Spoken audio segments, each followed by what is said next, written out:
रामू एक मेहनती किसान था जो उत्तर प्रदेश के एक छोटे से गांव में रहता था। उसके पास थोड़ी सी जमीन थी, लेकिन वह उसी पर खेती करके अपने परिवार का पालन पोषण करता था। हर दिन सूरज उगने से पहले रामू खेत में पहुंच जाता और देर रात तक मेहनत करता। एक बार गांव में बहुत समय तक बारिश नहीं हुई, जिससे सूखा पड़ गया। रामू की फसल पूरी तरह बर्बाद हो गई, लेकिन उसने हार नहीं मानी। उसने गांव के कृषि अधिकारी से सलाह ली और ड्रिप सिंचाई प्रणाली और जैविक खाद अपनाई।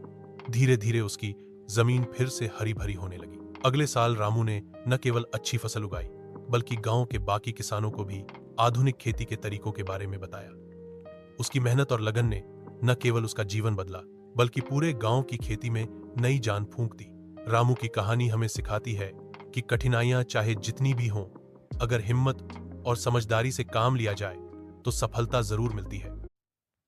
रामू एक मेहनती किसान था जो उत्तर प्रदेश के एक छोटे से गांव में रहता था।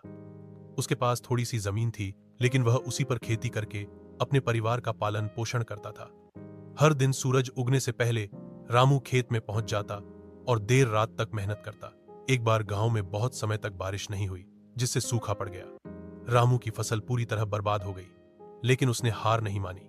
उसने गांव के कृषि अधिकारी से सलाह ली और ड्रिप सिंचाई प्रणाली और जैविक खाद अपनाई। धीरे धीरे उसकी जमीन फिर से हरी भरी होने लगी। अगले साल रामू ने न केवल अच्छी फसल उगाई, बल्कि गांव के बाकी किसानों को भी आधुनिक खेती के तरीकों के बारे में बताया।